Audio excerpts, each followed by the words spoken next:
Pride and Prejudice by Jane Austen. Chapter 47. "I have been thinking it over again, Elizabeth," said her uncle as they drove from the town, "and really, upon serious consideration, I am much more inclined than I was to judge as your eldest sister does on the matter.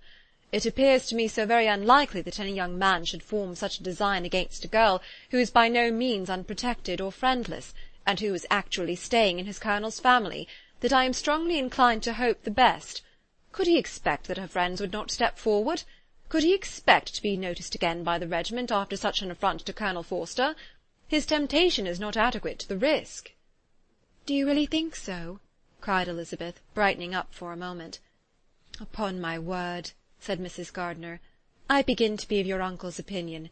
It is really too great a violation of decency, honour, and interest, for him to be guilty of. I cannot think so very ill of Wickham. Can you yourself, Lizzie, so wholly give him up as to believe him capable of it?" "Not perhaps of neglecting his own interest, but of every other neglect I can believe him capable, if indeed it should be so. But I dare not hope it. Why should they not go on to Scotland if that had been the case?" "In the first place," replied Mr. Gardiner, "there is no absolute proof that they are not gone to Scotland." "Oh, but their removing from the chaise into a hackney coach is such a presumption, and besides, no traces of them were to be found on the Barnet road." "Well, then, supposing them to be in London, they may be there, though for the purpose of concealment, for no more exceptional purpose.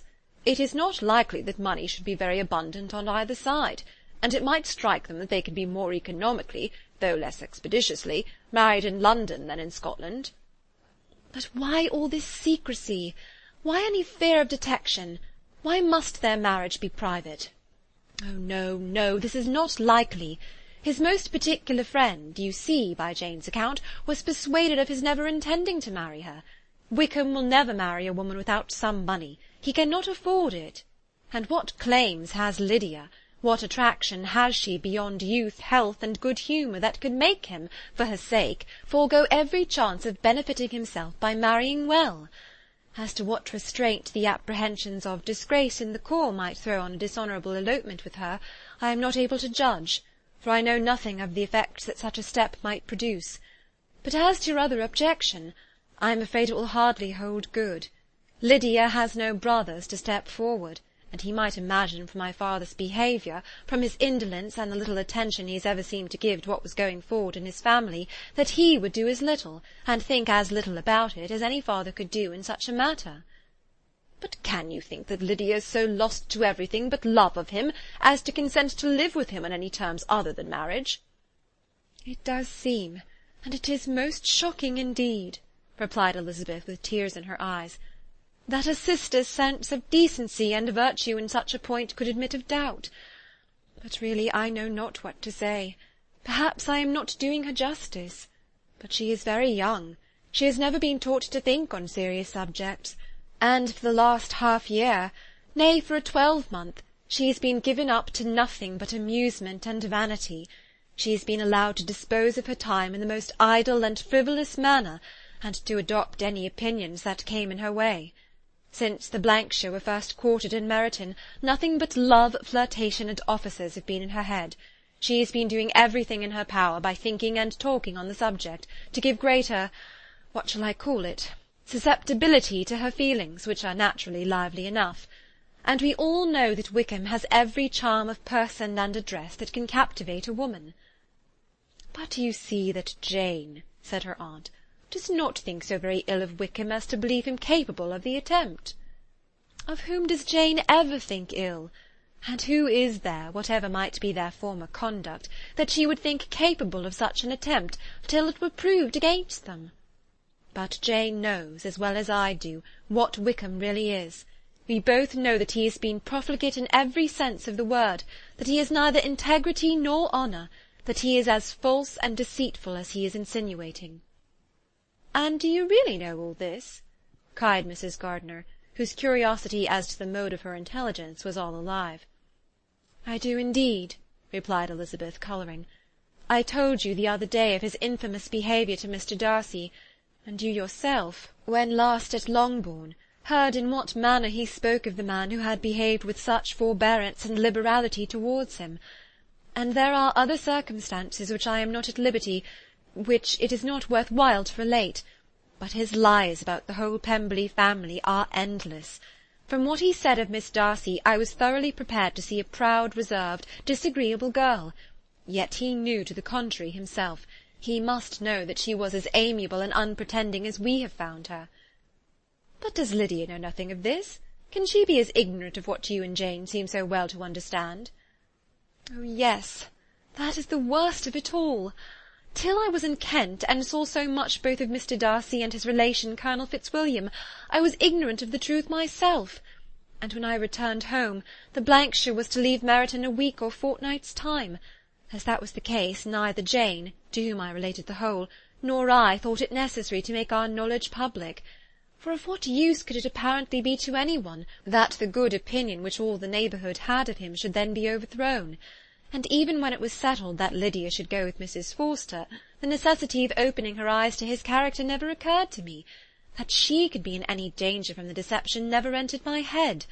That such a consequence as this could ensue, you may easily believe was far enough from my thoughts.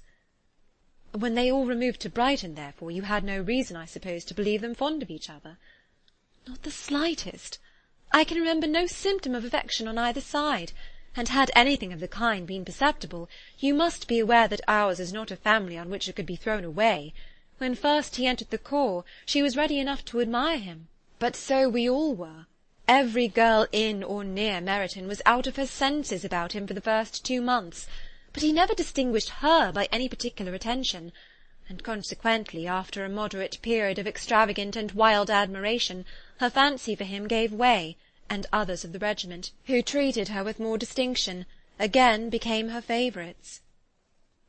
It may be easily believed that however little of novelty could be added to their fears, hopes, and conjectures on this interesting subject by its repeated discussion, no other could detain them from it long, during the whole of the journey. From Elizabeth's thoughts it was never absent. Fixed there by the keenest of all anguish, self-reproach, she could find no interval of ease or forgetfulness. They travelled as expeditiously as possible, and sleeping one night on the road, reached Longbourn by dinner-time the next day.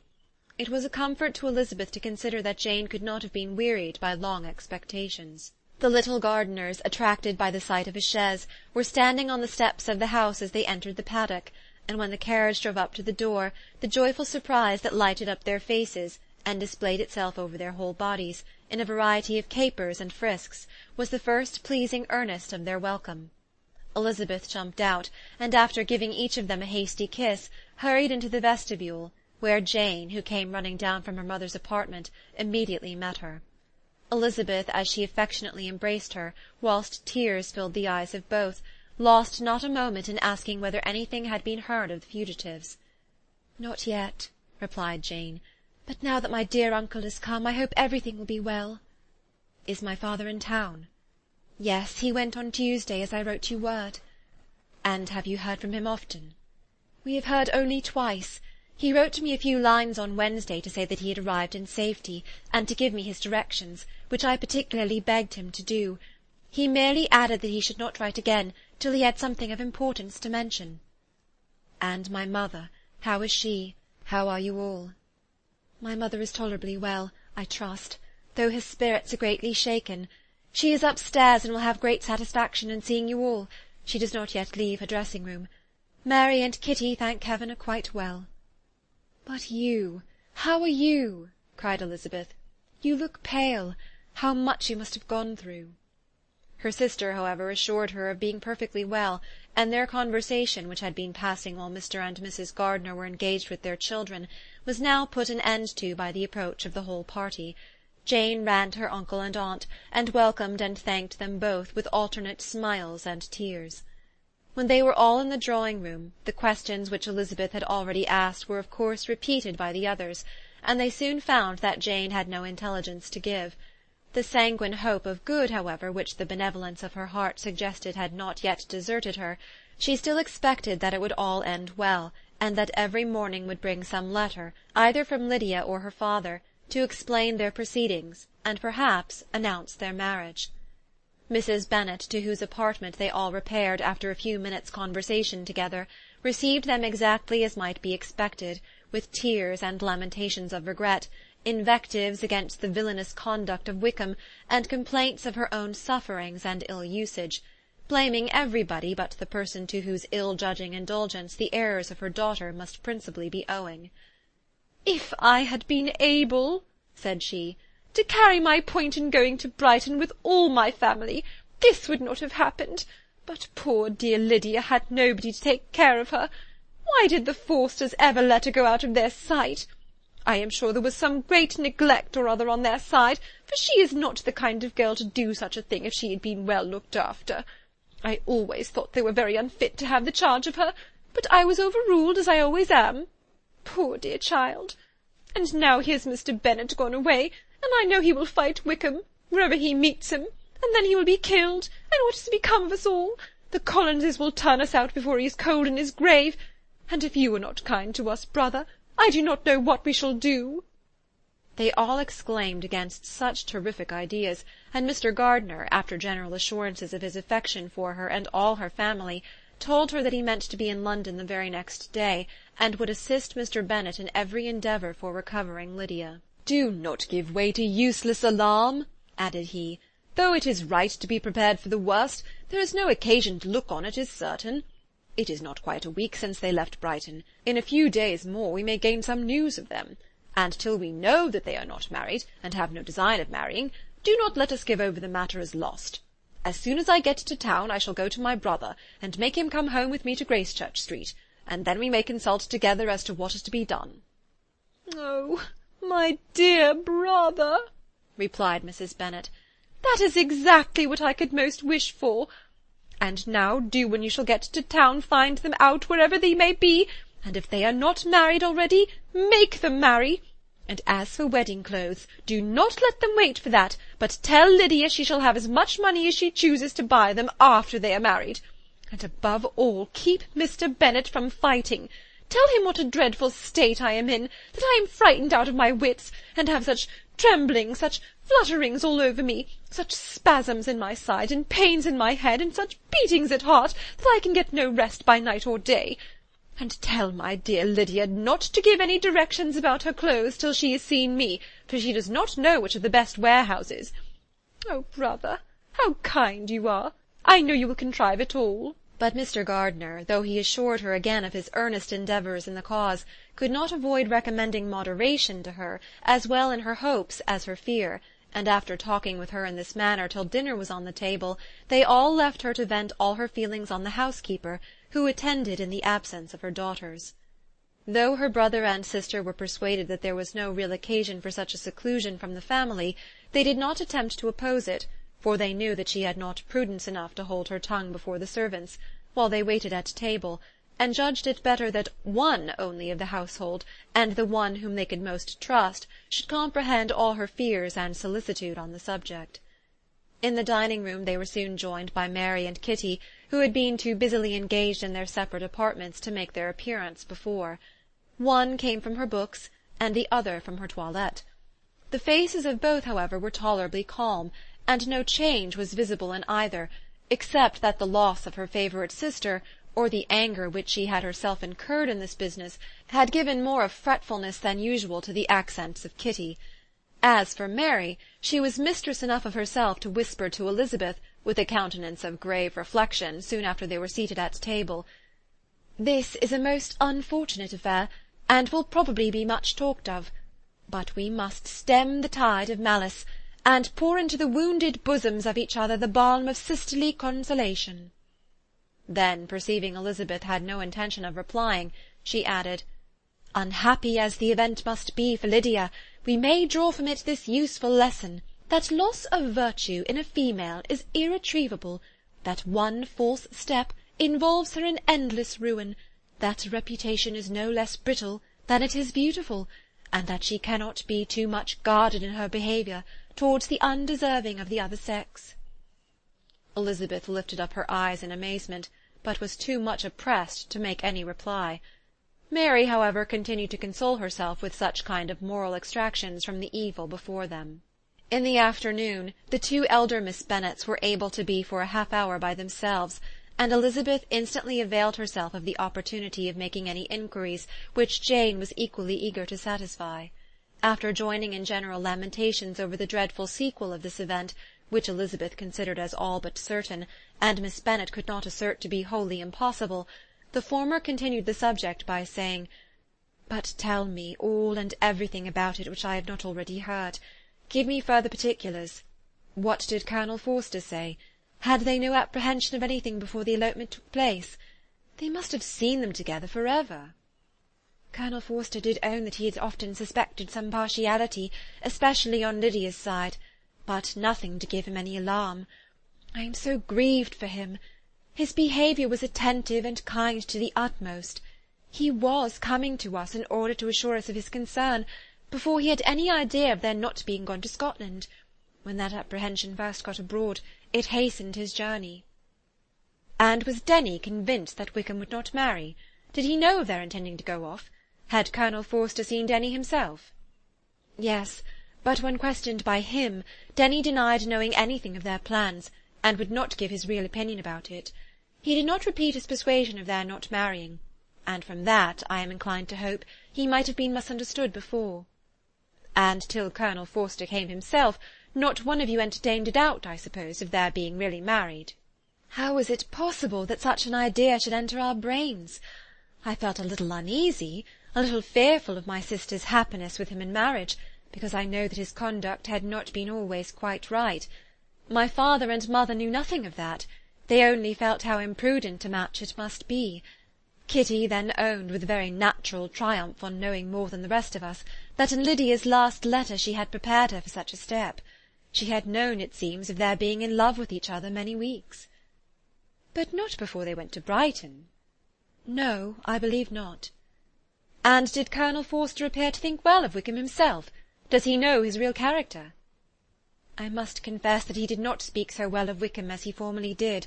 He believed him to be imprudent and extravagant, and since this sad affair has taken place, it is said that he left Meryton greatly in debt, but I hope this may be false.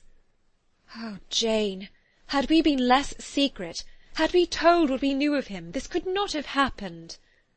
"Perhaps it would have been better," replied her sister, "but to expose the former faults of any person without knowing what their present feelings were seemed unjustifiable. We acted with the best intentions." "Could Colonel Forster repeat the particulars of Lydia's note to his wife?" "He brought it with him for us to see." Jane then took it from her pocket-book, and gave it to Lydia. These were the contents. "My dearest Harriet, you will laugh when you know where I am gone, and I cannot help laughing myself at your surprise to-morrow morning, as soon as I am missed. I am going to Gretna Green, and if you cannot guess with who, I shall think you a simpleton, for there is but one man in the world I love, and he is an angel. I should never be happy without him, so think it no harm to be off. You need not send them word at Longbourn of my going if you do not like it, for it will make the surprise the greater when I write to them and sign my name Lydia Wickham. What a good joke it will be! I can hardly write for laughing. Pray make my excuses to Pratt for not keeping my engagement and dancing with him to-night.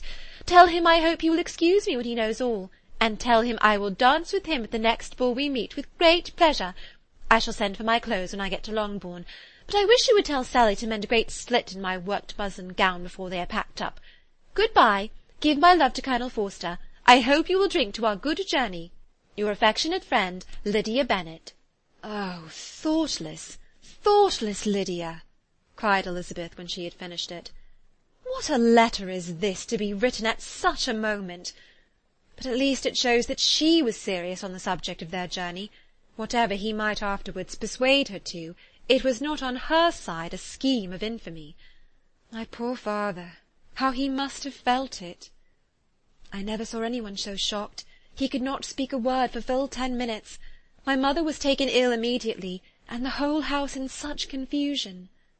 "Oh, Jane," cried Elizabeth, "was there a servant belonging to it who did not know the whole story before the end of the day?" "I do not know. I hope there was. But to be guarded at such a time is very difficult. My mother was in hysterics, and though I endeavoured to give her every assistance in my power, I am afraid I did not do so much as I might have done. But the horror of what might possibly happen almost took from me my faculties. Your attendance upon her has been too much for you. You do not look well. Oh, that I had been with you! You have had every care and anxiety upon yourself alone. Mary and Kitty have been very kind, and would have shared in every fatigue, I am sure, but I did not think it right for either of them. Kitty is slight and delicate, and Mary studies so much that her hours of repose should not be broken in on. My Aunt Phillips came to Longbourn on Tuesday after my father went away, and was so good as to stay till Thursday with me. She was of great use and comfort to us all. And Lady Lucas has been very kind. She walked here on Wednesday morning to condole with us, and offered her services, or any of her daughters, if they should be of any use to us. She had better have stayed at home, cried Elizabeth. Perhaps she meant well, but under such a misfortune as this, one cannot see too little of one's neighbours. Assistance is impossible, condolence insufferable. Let them triumph over us at a distance, and be satisfied. She then proceeded to inquire into the measures which her father had intended to pursue while in town for the recovery of his daughter. He meant, I believe, replied Jane, to go to Epsom, the place where they last changed horses, see the postillions, and try if anything could be made out from them. His principal object must be to discover the number of the hackney coach which took them from Clapham. It had come with a fare from London, and as he thought that the circumstance of a gentleman and ladies removing from one carriage into another might be remarked, he meant to make inquiries at Clapham. If he could anyhow discover at what house the coachman had before set down his fare, he determined to make inquiries there, and hoped it might not be impossible to find out the stand and number of the coach. I do not know of any other designs that he had formed, but he was in such a hurry to be gone, and his spirits so greatly discomposed, that I had difficulty in finding out even so much as this. Chapter 47